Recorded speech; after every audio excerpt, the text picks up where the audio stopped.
Hey guys, I hope you had a sweet Christmas and New Year's. Happy New Year's, and I hope 2018 is absolutely awesome to you. I'm out here in the shed today. I got the still running, and that is the stripping run for the big UJ SSM that I put down not long ago. That is not why I invited you here today. What I wanted to show you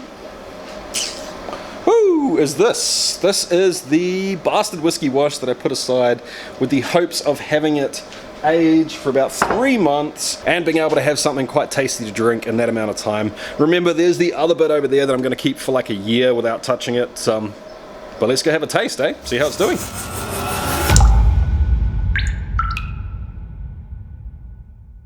Woo, all right. It's warm today, man.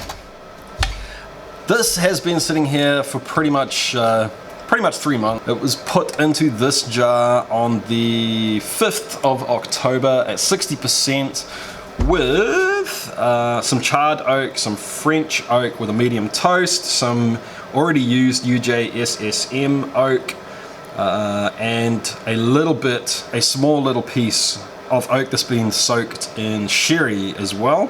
And I was hoping to have it ready for Christmas, pretty much. Like, you know, I was gonna bottle it up on the 24th or something and have it to chill and have something nice around the house over Christmas. When I tasted this at that point in time, honestly, it was actually kind of horrible. And it was tasting nice before that, and then suddenly it went through this weird patch. It tasted like oxidized beer with a little bit of almost like tails, actually. It was just kind of funky. So I decided not to bottle it and just to leave it. So it's been, what, another 2 weeks, I guess, since then. And now it seems, I had a little sniff and it seems to be coming right. I want to have a taste. And if it is good, I think what I'm going to do is pop it into this. A buddy came around over Christmas. He was here for New Year's, actually. And he brought this with him and we polished it off together. It's empty, but as you may be able to see, I did not wash it out. There's still a little dribble of Laphroig 10, and obviously the bottle smells pretty peaty. So I'm thinking if I put my bastard whiskey into here, it'll give it just a little tiny subtle help along the way towards peat, which I'm totally cool with. So, yeah, so much better than it was just before Christmas. So much better. It's back to being sort of sweet and grainy now without that weird oxidized flavor. I don't know what that is. I guess maybe it's just a stage of the aging process. Have you guys run into that before? Let me know if you have. But yeah, the nose is quite nice. I'm appreciating this right now. Yeah, it's definitely nothing special, but it's a whole lot nicer than it was actually at any other point in time up until now. I guess, to be honest, it just kind of tastes a little bit like a nondescript, nothing much to it, Scotch. That sherry's not coming through as much as I thought it would at this point in time, but that's cool. I wanted it to be subtle. Not a whole lot of the sweet notes yet, but I guess at 3 months, I don't know, can I really be expecting those? Probably not. The oak has definitely showed up, which is cool. But let me have a taste of this, and then I'm going to sniff the bottle as I swallow.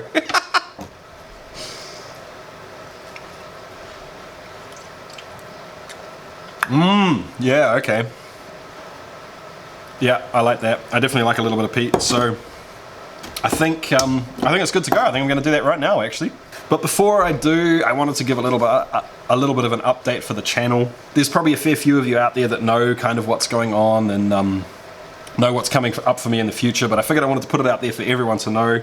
And first up, let me just say thank you very, very, very much for 2017. It's been awesome, but going forward, my wife is pregnant with twins right now, and she's due in a couple of months. Let's just say that I know that I'm going to have a whole lot less time on my hands in the future, and this entire endeavor is pretty much my free time / sort of hobby time. So as things roll right now, it's just not sustainable. But going forward, I think what I would like to do is sort of just step back and stop being so stressed about getting a video out every single week, and also stop being so stressed about kind of the length of the video and the production value of the video.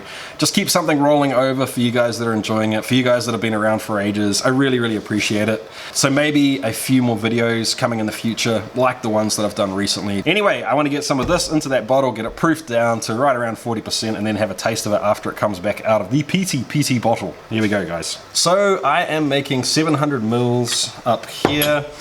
This is at 60%, so I need 450 mils of this, and then topped up with water over here. I know that a bunch of you have been asking how to do this or how to go about it, and the truth is that there's a couple of different ways.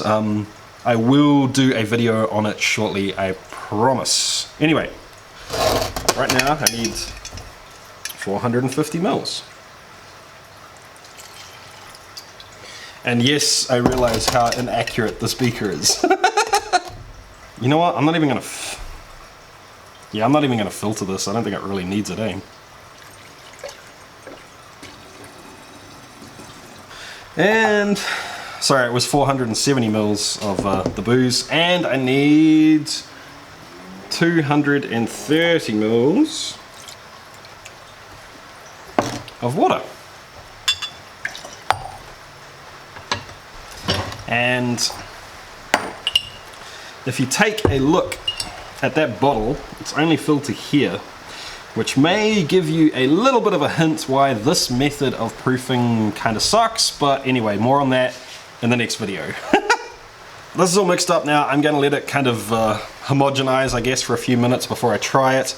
And while I do, I just pulled a little bit of the UJSSM off the stripping run that's going on behind me. For those of you that don't know where I'm at right now, this is generation 5, and the one that I went big with the 120 liters of it. Generation 4 is where I kind of hit those really big sort of butterscotchy, sweet corn sort of flavors, so I'm pretty interested to see what this is like now. Ooh, even better. Whoa. Okay, so I'm calling this better than generation number 4. I cannot wait to do the spirit run for this, because the spirit run that I did last time was an amalgamation of 1, 2, 3, and 4. The spirit run of this is just going to be this, so it's going to be so much better. Anyway.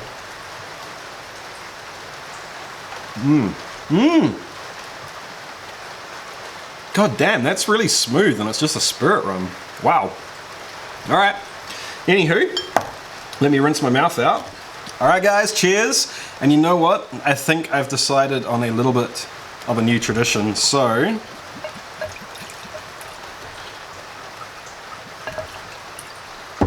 the first pour goes into the infinity bottle for later.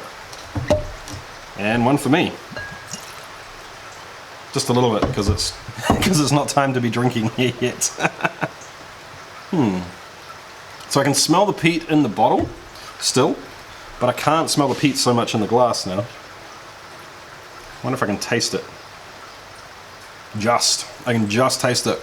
That really sort of grainy, biscuity flavors coming through quite a lot, and that's sort of what's predominant at the moment. I would have liked a little bit more sweet flavors in this, and obviously I was hoping to get a little bit more peat out of that bottle, but it is what it is. You know what, with this I may even cheat a little bit and drop just a little bit of vanilla pod in there, maybe a little bit of maple syrup or something like that, like just a touch, just to sort of bring it out a little bit, and experiment with it, because I haven't really done that with a Scotch before, and I know a lot of people do it with their sort of 4-staged, quick-aged bourbons. Anyway, cheers guys. Happy New Year. I hope 2018 is awesome for you. Sorry for rambling on so much this video, and I'll catch you guys next time. See ya. What the